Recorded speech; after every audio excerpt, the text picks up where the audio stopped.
ನಮಸ್ಕಾರ ಎಲ್ಲರಿಗೂ. ನಾನಿವತ್ತು ಎಲ್ಲ ತರಕಾರಿ ಸೇರಿಸಿ ಪಲ್ಯ ಮಾಡ್ತಾಯಿದ್ದೀನಿ. ಇದು ಸ್ವಲ್ಪ ಡಿಫ್ರೆಂಟ್ ಆಗಿದೆ. ಈ ಥರ ಪಲ್ಯನ ಮದುವೆ ಮನೆಗಳಲ್ಲಿ ಮತ್ತು ಪಾರ್ಟಿಗಳಲ್ಲಿ ತಿಂದಿರ್ತೀರ. ಅದೇ ಟೇಸ್ಟ್ ಇರುತ್ತೆ ಇದು. ಬನ್ನಿ ಯಾವ ರೀತಿ ಮಾಡೋದಂತ ತೋರಿಸ್ತೀನಿ. ಮೊದಲಿಗೆ ಎಲ್ಲ ವೆಜಿಟೇಬಲ್ಸ್ನು ಕಟ್ ಮಾಡ್ಕೊತಾ ಇದ್ದೀನಿ. ಒಂದು ಸ್ವಲ್ಪ ಬಿಸಿ ನೀರಿಗೆ ಅರಿಶಿನ ಮತ್ತು ಹೂಕೋಸು ಹಾಕ್ಕೋತಾ ಇದ್ದೀನಿ. ನಿಮಗೆ ಯಾವ ತರಕಾರಿ ಬೇಕೋ ಆ ತರಕಾರಿನ ಹಾಕ್ಕೋಬೋದು. ನಾನಿಲ್ಲಿ ವೆಜಿಟೇಬಲ್ಸ್ನ ಸ್ವಲ್ಪ ಮೀಡಿಯಮ್ ಸೈಜಲ್ಲಿ ಕಟ್ ಮಾಡ್ಕೋತಾ ಇದ್ದೀನಿ.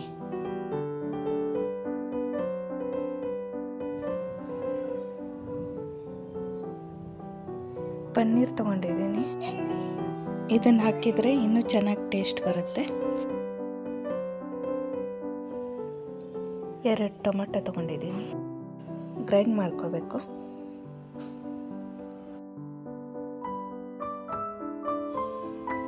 ಈರುಳ್ಳಿನ ಮೀಡಿಯಮ್ ಸೈಜಲ್ಲಿ ಕಟ್ ಮಾಡ್ಕೋತಾ ಇದ್ದೀನಿ. ಮತ್ತು ಹಸಿಮೆಣಸಿನ್ಕಾಯಿ, ಸ್ವಲ್ಪ ಶುಂಠಿ, ಸ್ವಲ್ಪ ಉಪ್ಪು ಹಾಕಿ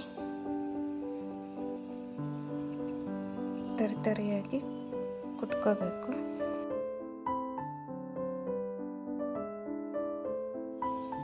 ಇವಾಗ ಒಂದು 3 ಟೀ ಸ್ಪೂನು ಅಚ್ಚ ಖಾರದ ಪುಡಿ, 1 ಟೀ ಸ್ಪೂನು ಧನಿಯಾ ಪೌಡರು ಮತ್ತು 1/2 ಟೀ ಸ್ಪೂನು ಅರಿಶಿನ ಪುಡಿ, 1/2 ಟೀ ಸ್ಪೂನು ಗರಂ ಮಸಾಲ, ಉಪ್ಪು ಹಾಕಿ ಸ್ವಲ್ಪ ನೀರು ಹಾಕಿ ಕಲಿಸ್ಬೇಕು. ತುಂಬ ನೀರು ಹಾಕಬಾರ್ದು, ಸ್ವಲ್ಪ ಹಾಕಬೇಕು. ಮೊದಲಿಗೆ ಒಂದು ಪಾತ್ರೆಯಲ್ಲಿ ಎಣ್ಣೆ ಹಾಕಿ ಎಲ್ಲ ತರಕಾರಿನ ಫ್ರೈ ಮಾಡ್ಕೋಬೇಕು. ಎಣ್ಣೆ ಕಾದಿದೆ, ಇವಾಗ ಫ್ರೈ ಮಾಡ್ಕೋತಾ ಇದ್ದೀನಿ.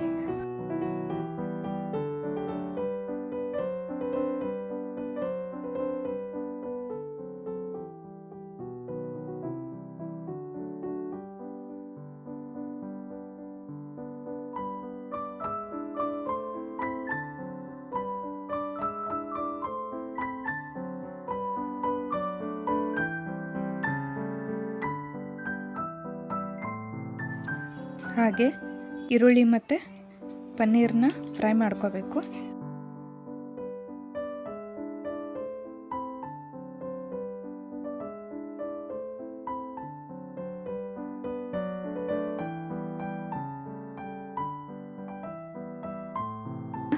ಎಲ್ಲ ಫ್ರೈ ಮಾಡಿ ಆಯಿತು.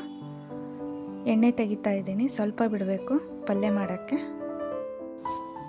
ಇವಾಗ ಪಲ್ಯಗೆ 1 ಟೀ ಸ್ಪೂನು ಜೀರಿಗೆ ಹಾಕೋತಾ ಇದ್ದೀನಿ. 1/4 ಟೀ ಸ್ಪೂನು ಕಾಳುಮೆಣಸು, 1 ಪಲಾವ್ ಎಲೆ, ಹಸಿಮೆಣಸಿನ್ಕಾಯಿ ಕುಟ್ಕೊಂಡಿದ್ನಲ್ಲ ಅದನ್ನು ಹಾಕ್ತಾ ಇದ್ದೀನಿ. ಮತ್ತು ಮಸಾಲ ಪೇಸ್ಟ್ ಹಾಕ್ತಾ ಇದ್ದೀನಿ.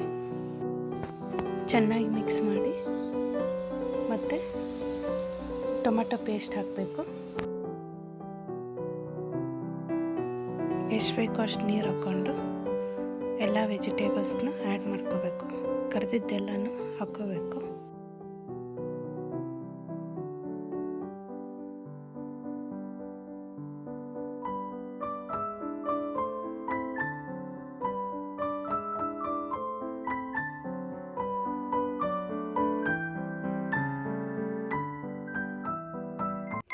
ಇವಾಗ ರುಚಿಗೆ ತಕ್ಕಷ್ಟು ಉಪ್ಪು ಹಾಕಿ ಸ್ವಲ್ಪ ನೀರು ಹಾಕಿ ಮಿಕ್ಸ್ ಮಾಡಿ ಮುಚ್ಚಳ ಮುಚ್ಚಿಬಿಡಬೇಕು. ಸ್ವಲ್ಪ ಕುದಿಬೇಕದು.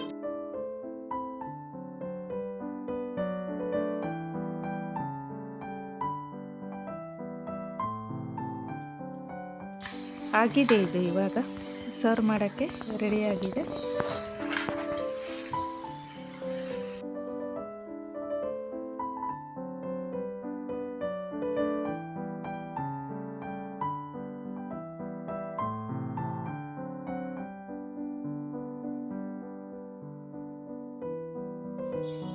ಈ ರೆಸಿಪಿ ನಿಮಗೆ ಇಷ್ಟ ಆಗಿದ್ದರೆ ಪ್ಲೀಸ್ ಲೈಕ್ ಮಾಡಿ, ಶೇರ್ ಮಾಡಿ ಮತ್ತು ಸಬ್ಸ್ಕ್ರೈಬ್ ಮಾಡೋದನ್ನ ಮರಿಬೇಡಿ.